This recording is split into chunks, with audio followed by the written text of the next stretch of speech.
will fall to that high DPS in the late game. The concern right now is this is the first time I think we've seen a Yve in the hands of Blacklist. So we've seen Haji perform insanely on that Valentina, but now on the Yve, it's a different approach.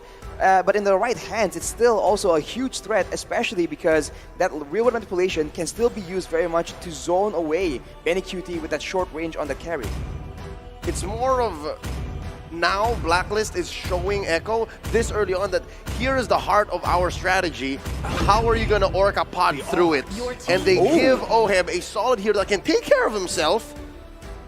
And laning-wise, I played this several times in ranked. It's okay. I think Brody versus Carry is okay. I actually like it. I really do, because having Oh My Venus with the S's could heal up the Brody, and then it just becomes a point of once the Brody has two items, a Malefic Roar, a Blade of Despair. If you want a cheaper alternative, then you can switch out the Blade of Despair with a Hunter Strike, and with all of that penetration and that raw physical attack, you should have enough damage to potentially kill BLCK. Teamfight-wise as well, you have to just make sure that there's more left in the tank and you don't break up the Ube, because Sanford is so good at that. They have to watch out. Now they're going to wrap up their whole draft. Echo picks up the Lilia and the Grok. It's Lilia and Grok, so not as much tanky heroes, but a lot of damage. And this reminds me of game number 3, where Echo were able to get Joy and Carry, and that mixed DPS, magical and physical, was just a lot to deal with. But I think Blacklist want to go head-to-head. They go with the same kind of combination, right? Long-range physical and magical, 3 solid front lines. Now looking at the draft, when I see a Lilia, when I see a Grok, if they have the cojones, they could just be like, I'm going to clear my lane very fast. It's going to take a while for my minions to come back to my lane.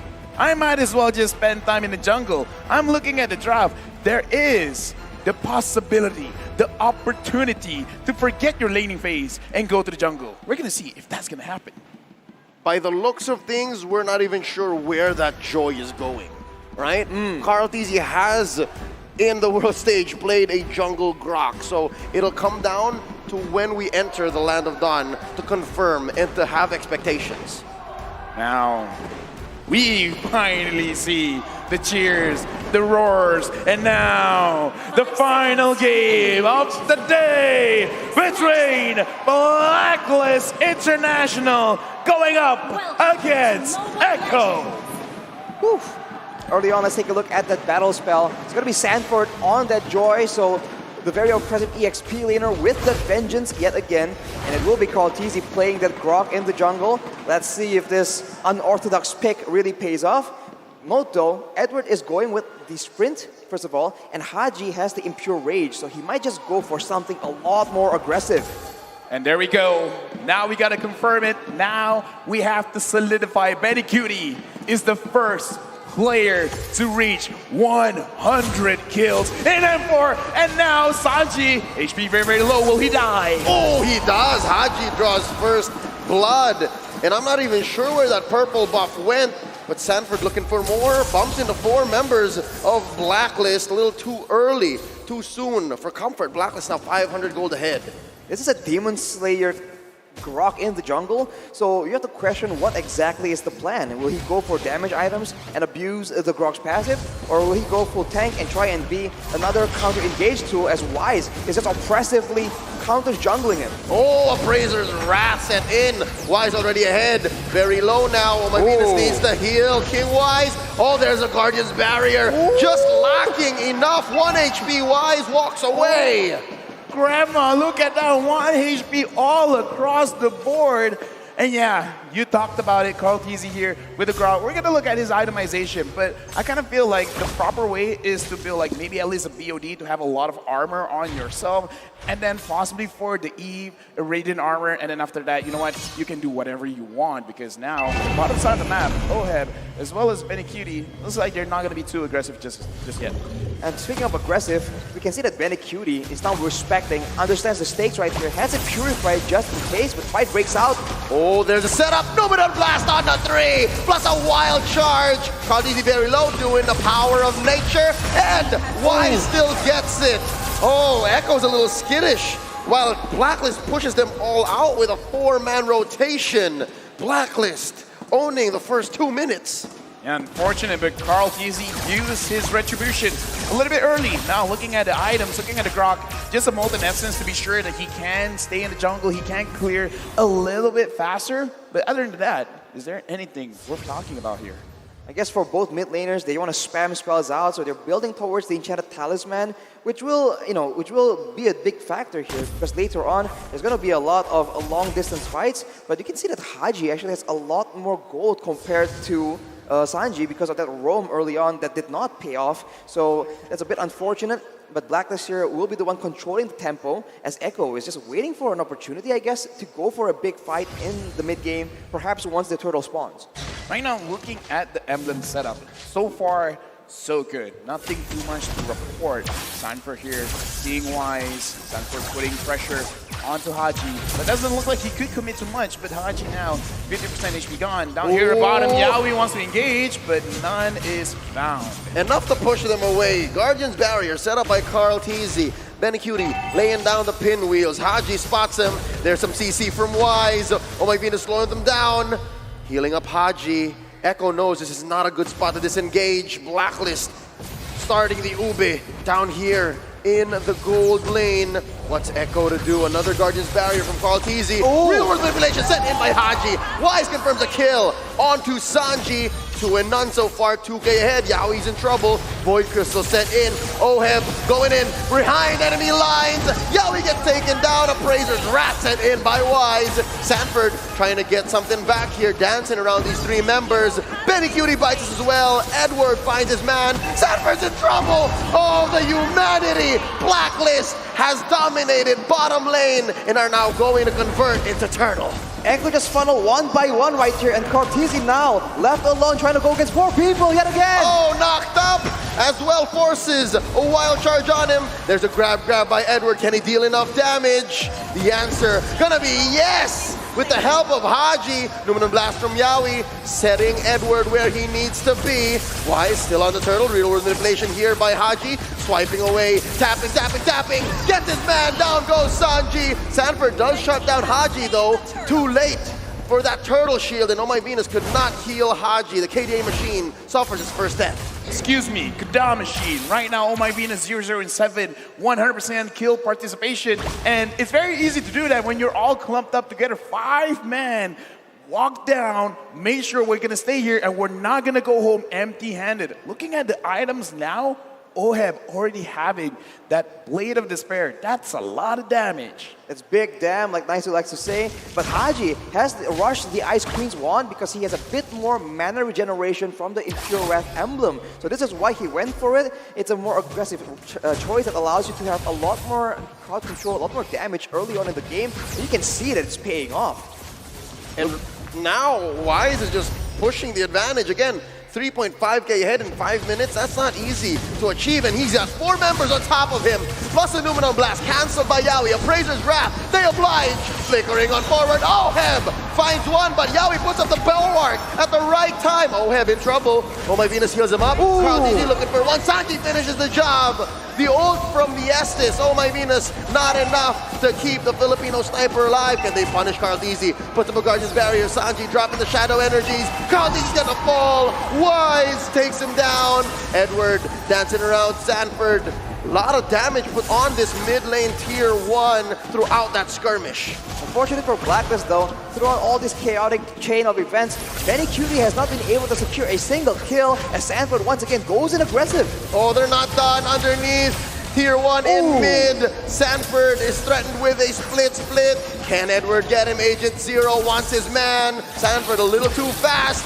Oh, almost triggers the grab there before it timed out. Okay, right now they're being a little bit too aggressive. They're not letting any talking points from any of us. 3.1k gold lead by Blacklist. And I can definitely see right now, looking at how they're moving around, there's a lot of macro plays like, okay, you go here, I go there. We need to secure the turtle. Oh, and we also got to fight. Everyone, make sure you know what you're going to do. But with that being said, Echo, right now it looks like they're being a little bit overwhelmed. Kargizi 0-2-0. Sanji 1-3-1. Blacklist, they're not waiting, they still want to push. Oh, Sanford, you want to dance? Let's dance. Carl TZ push in the... What? That's not going to happen. Not like this, says Haji. That was a close call. I think even Echo wasn't ready for that fight. But wait, look! They were looking for a clapback from behind! Benny Cutie shuts down King Wise on my Venus as well, stunned by the Numenon Blast. And here's the punish. Pops the ult, gets the heal, but Benny Cutie still gets the kill. Carl Easy survives with 1 HP. OM gets a trade. 1 for 2. A little bit of breathing room for Echo, but it's not done. Sanford pops the Vengeance. A little too much damage there. Edward gets the kill. Yawi needs to run here. He can't stay for too long. It's so chaotic, and sometimes the late game marksman can really value from this kind of exchange. But Benny Cutie, we saw that his golden staff was completed at about 7 minutes, so it's quite a bit late, and I think he's not as strong as we would expect him to be. But look at Ohab, so low. That was so close, but right now Edward moving forward, putting a little bit of pressure onto Sanji. Now Echo, especially how Sanford is playing the Joy, I think they can still fight this one, which, side note, whoever named this hero Joy, I don't know, I kind of feel like it's Sly because this is more like a frustration than joy. Exactly, it's kind of sarcasm, irony, whatever you want to call it. It's just not a joyful experience going up against this Joy. It's an irony. It's an irony. Look at Haji though, that is pain, man. 2 of the ones completed. He has slow and he has that extra bit of DPS coming in, and any kind of tanky member, Cartesi as well as Yawi, will be suffering from that poke damage. Oh, look at the setup by Yawi. Comes in, Flicker with the Numenon Blast, and Benny Cutie shredding Wise. He's gonna get out of here. Oh my Venus able to get in the heal. Haji goes down. Sanford, mission accomplished. That's 1 man down from Blacklist International, making this Lord a trivial pursuit for Blacklist. I'm not sure if they want this. They're still going. Oh my Venus healing up Wise. Blacklist not backing down. That's a Joyford, because right now Sanford with this Joyford is really putting too much pressure onto Blacklist because they want to stick together, but the more they stick together, the more they're absorbing a little bit too much damage. Now Carl Teasy is giving a lot of information. No one knows that Yawi is there. Blacklist right now, they're gonna get engaged. They stun Ohab, and they're gonna knock him up with a wild charge. Benny Cutie gets the kill. Oh my Venus tried. They really did. And now Haji's gonna keep Sanford down. Pops the Vengeance. Another man advantage for Echo. But what do they make of it?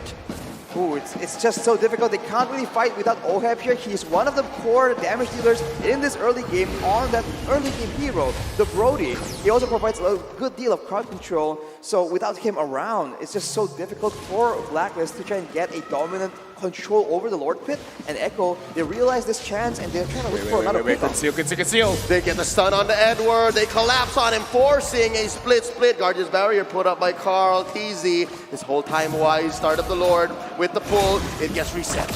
And right now, look at Sanford. Look at Betty Cutie. This is the one's gonna make the play happen. Edward dashing forward. Carl Teasy getting damage on Ohab, fighting. Torn apart memory, Pop and Carl Teasy, and that gives Blacklist a clear go signal. Yawi with the Numenon Blast, only stunning Agent Zero. Oh my Venus with the ult, healing them up. Haji putting up a barrier. You are not going through the real world manipulation. We will take Lord. All this while, OM pushed mid. Blacklist wastes no time at all, getting the Lord, getting turrets in the same breath as well. The top side though, that's a huge wave that will take a turret down for Echo. So a silver lining for the Orcas, but they need to find a way to fight in a more reliable fashion. Is it just me, or is Echo always setting up for a split push win? I don't know, man, because right now, Blacklist, it looks like they got to have their cake and eat it too. If Echo is really setting up for this potential split, they gotta make sure that 3 or 4 members can hang on to the entire team of Blacklist that is coming down bottom. Looking like they're putting pressure. Oh, Yawi's in front.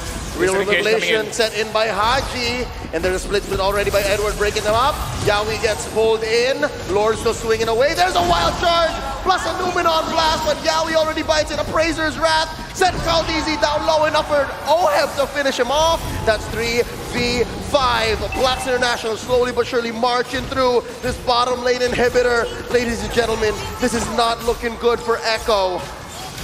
2 members down. They can see they're gonna try and defend their mid base tower. The Blacklist, they're moving so quick, and they might still keep going. Oh no, there's not enough AoE here. Another torn apart memory. Haji pops a real world manipulation. Down goes Sanford. Sanji's gonna fight it as well. Haji takes him down. And Blacklist International is the first Filipino team to confirm a grand finals spot. Right now, looking in the room, looking inside the stage. This, again, the more we look at it, the more possibility, like, there is a chance back to back champions. That will be a chance for Blacklist International to make history if it all plays out like we mentioned, Mabel. But man, it was a tough fight against Echo right here, but they come out on top through all the struggles, through all the adaptations, all the confusion. They eventually still reign supreme on the top in the first part of the Grand Finals. As the line from MPL Philippines Season 8 rap battle goes, most dominant team in the game, watch this. They are so close to, again, breaking even their own records. First team to win an M Series championship, coming back to the next year's World Championship. Now, they might even go back to back. Yeah, and again, Wise is encouraging the crowd. It's like, yeah, come on, cheer for us. The dream is about to not be a dream, about to be reality. Because again, Blacklist now secured first slot in the Grand Finals. Like, imagine having a situation, the worst that can happen is number 2. Was this a reverse sweep from Blacklist as well? It was a back and forth. Echo took game 1, Blacklist took game 2. Echo game 3, Blacklist game 4. It's kind of like a